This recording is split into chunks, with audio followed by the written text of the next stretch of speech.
The conversations surrounding Kanye West's public outbursts are changing as we learn more about his battle with bipolar disorder.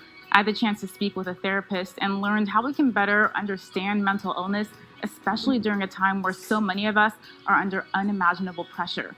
Here's what she had to say. Dr. Martha Livingston, thank you so much for joining me today, this morning. Yes, thank you for having us. A lot of people, as you know, have had mixed reactions to Kanye's public expression of stress. I'm seeing a conversation about mental health really shift now from joking into taking it very seriously. And talking about some of the things that we've seen on Kanye West, I think, it's important that we acknowledge it. Why is it important that people don't joke about things like this? Yeah, because I think it adds to the stigma when in reality we're all human and we're all impacted by, life stressors, and it can manifest itself in different ways. When it truly is a disorder, it requires intervention from a professional.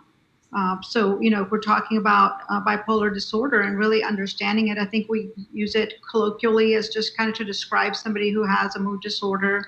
But the reality is it's a real mental illness. I mean, if somebody was dealing with diabetes or heart disease, we would say, hey, go get help, go get checked out. But when we're dealing with a severe mental illness, we just kind of want to put it under the carpet. We don't even want to talk about it. And then it'll manifest itself, as something that we see maybe out in the public.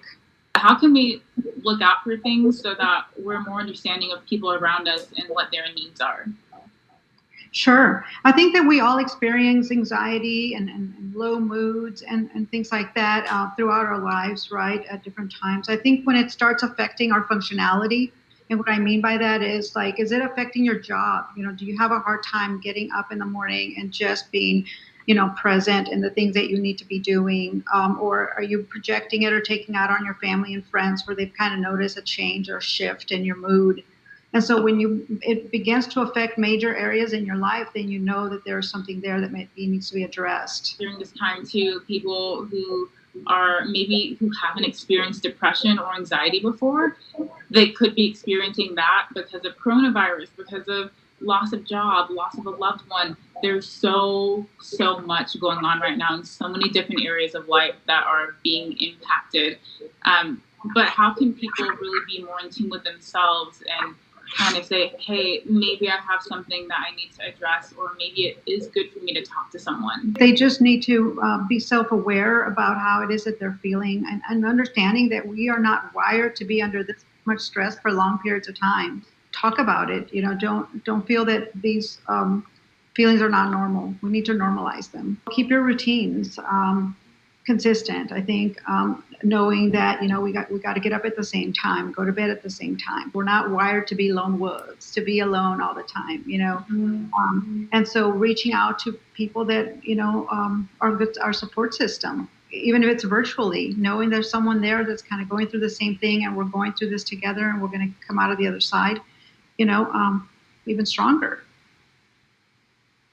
It was so great talking to Dr. Livingston about that issue. And she did tell me that insurance companies aren't charging copays at their facility. I don't know if that affects other counseling offices, but that means that there's no cost to you. So make your mental health a priority. You're not alone if you're feeling a little bit stressed or anxious.